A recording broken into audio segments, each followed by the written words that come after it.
लोकशाहीवरती विश्वास किती ठेवायचा? कुठे सगळ्याच पक्षांनी कुठे सध्या पैसे कोणाकडे आहेत? अनैतिक मार्गाने पैसे कोणी कमावले तर भारतीय जनता पार्टी आणि महायुतीच्या लोकांकडेच पैसे आहेत. तुम्ही जर ज्या ज्या प्रभागांमध्ये पैसे वाटताना लोक पकडले ते सगळे भाजपाशी संबंधित होते, महायुतीशी संबंधित होते, हे आपण सगळ्यात अगोदर लक्षात घेतले. मला नाही आठवत की या महानगरपालिकेत काँग्रेसच्या कुठल्या उमेदवाराला पैसे वाटताना पकडलं म्हणून, किंवा नाही आमच्याकडे पैसेच नाहीत तर आम्ही वाटणार कुठून आहे.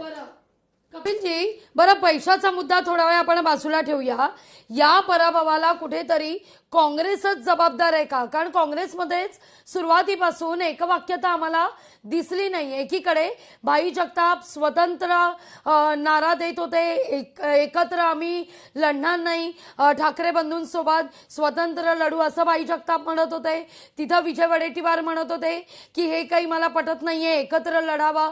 या कुठेतरी एकवाक्यतेमुळे, या कुठेतरी विसंगत धोरणांमुळे काँग्रेसला अंतर्गत कलहाचाच फटका बसतोय का? आपण उत्तर घेऊया, पण महत्वाची अपडेट समोर. समाधान सरवणकरांकडून ईव्हीएम मतमोजणीवरती आता आक्षेप घेण्यात आलेला आहे. समाधान सरवणकर यांचा पराभव झाल्यानंतर निवडणूक निर्णय अधिकाऱ्यांकडे जाऊन त्यांनी आक्षेप घेतलेला होता, मात्र तो फेटाळून लावण्यात आलेला आहे. समाधान सरवणकरांकडून ईव्हीएम मतमोजणीवरती आक्षेप घेतल्यानंतर मात्र तिथल्या अधिकाऱ्यांनी तो फेटाळून लावलाय. दक्षिण मुंबई काँग्रेसच्या राजश्री भातणकरांनी त्या ठिकाणी विजय प्राप्त केलेला. राजश्री भातणकर यांना 7,000पेक्षा अधिक मत त्या ठिकाणी प्राप्त झालेले आहेत. भाजपच्या गौरी नरवणकर यांना 2,253 मतं प्राप्त झाल्याचं आपण यावेळेला पाहतोय. आणि महापालिकांच्या या रणधुमाळीमध्ये प्रत्येक अपडेट आणि प्रत्येक निकाल सगळ्यात आधी आपण लोकशाही मराठीवरती यावेळेला पाहतोय.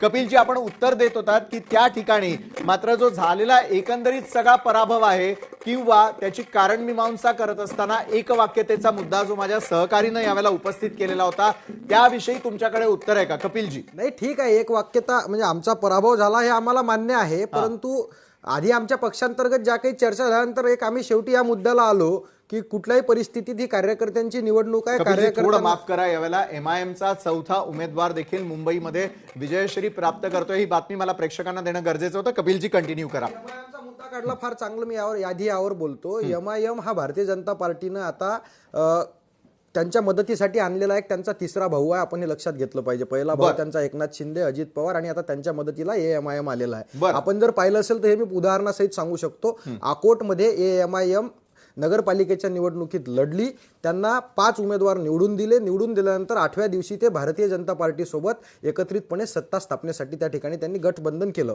आता मग त्यावर आक्षेप झाला, बवाल झाला, त्यांनी ते गठबंधन तोडलं.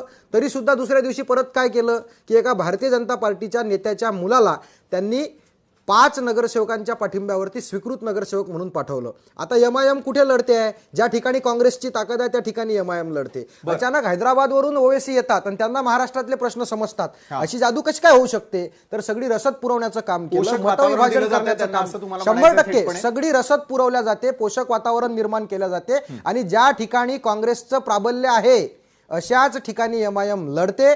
काँग्रेसचं मतविभाजन करण्यासाठी एमआयएमला लढवल्या जाते. त्याचा कुठे त्यांना फायदा होताना दिसतोय. सगळ्या प्रकारचे गैरप्रकार, म्हणजे तुम्ही मुंबईतलं, मी विधानसभेच्या, माफ करा काही सेकंद तुम्हाला थांबावं लागतंय. रेखा यादव वॉर्ड क्रमांक 1 मधून